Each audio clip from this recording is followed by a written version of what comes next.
We therefore recommend the filing of criminal charges against the following.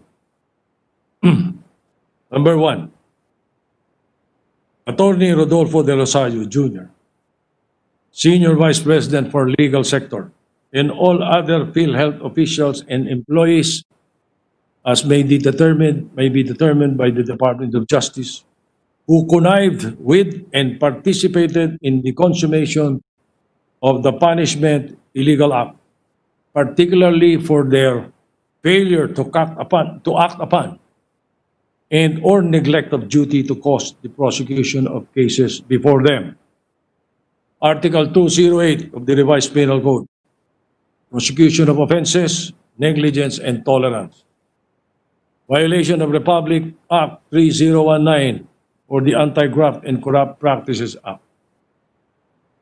Number two, Ms. Jovita Aragona, Senior Vice President for Information Management Sector.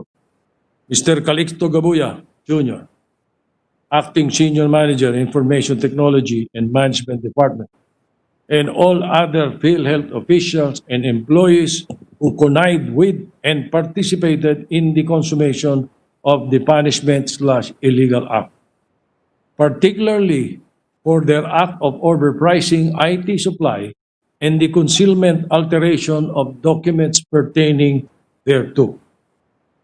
Article 171 of the Revised Penal Code, falsification by public officer, employee, or notary, or ecclesiastic minister.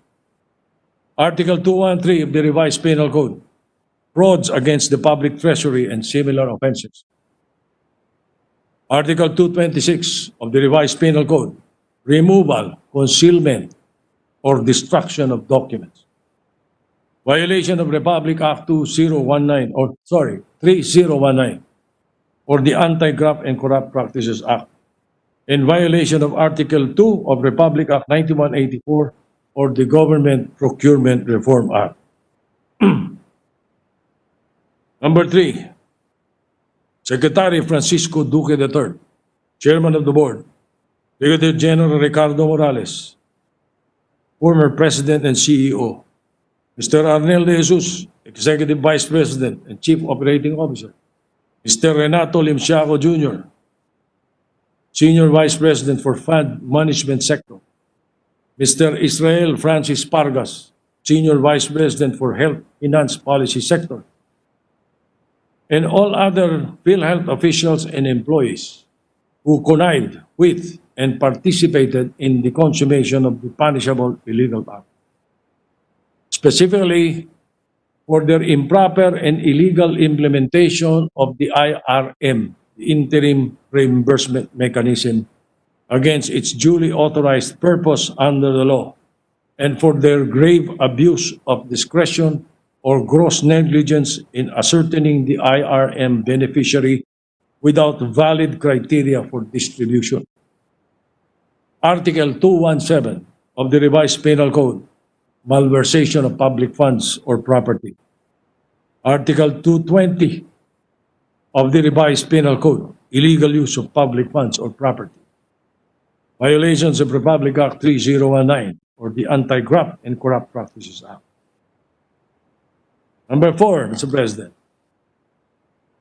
Secretary Francisco Duque III, Chairman of the Board, Brigadier General Ricardo Morales, former President and CEO, Mr. Arnel De Jesus, Executive Vice President and Chief Operating Officer, Mr. Renato Limsiaco Jr., Senior Vice President for Fund Management Sector, Mr. Israel Francis Pargas, Senior Vice President for Health Finance Policy Sector, and all other Philhealth employees and officials who connived with and participated in the consummation of the punishable illegal act, specifically for their failure to withhold tax liabilities of healthcare institutions to which they released IRM funds, and for their act of charging the corporate operating budget for failure to withhold the taxes in the advancement of funds through the IRM.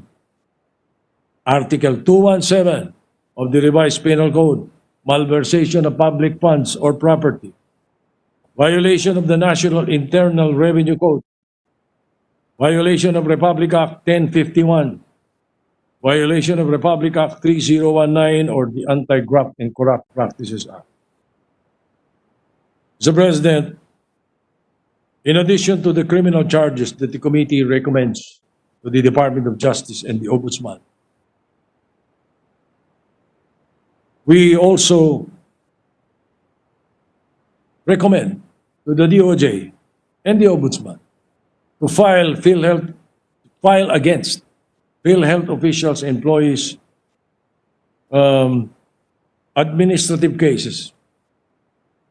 This committee likewise recommends them to file administrative case against Brigadier General Morales and SVP Dennis Mas, Management Service Sector, for not implementing the board resolutions on courtesy resignations, which is clearly a neglect of duty and insubordination. File administrative case against General Morales, Executive Vice President and COO Arnel de Jesus, and Mr. Arnel de Jesus, Executive Vice President and Chief Operating Officer, for violating COA rules on the period of liquidation in issuing Memorandum Circular 2020-032. File administrative case against Attorney Rodolfo Del Rosario, SVP for Legal Sector, and all other officers and employees of the Protest and Appeal Review Department of Philhealth for failure to act in gross neglect of duties relative to the cases pending in their department. Ensure that the administrative and criminal cases are timely filed against responsible individuals, healthcare institutions, and corporations. Filing charges against responsible individuals, healthcare institutions, and corporations will prove Philhealth's and the government's commitment to ensure that government funds are not mismanaged and that corruption is not tolerated. Further, cases and subsequent convictions will serve as a deterrence for others with corrupt intentions. Given the observation of the B. Brown Avitum Philippines Incorporated, evidence for ghost patients must be sought after. The report recommended that this can be done by retroactively matching the latest death data from the Philippine Statistics Authority. And also recommended to Philhealth. Here are some of the committee's recommendations. Immediately require from the healthcare institutions which received IRM funds to liquidate the utilized IRM funds and return the unutilized amount. Impose a definite deadline, therefore, and strictly implement the same. For Philhealth, to immediately pay the claims of private hospitals, prioritizing those which are COVID-19 referral hospitals and those with high cases of COVID-19 admissions.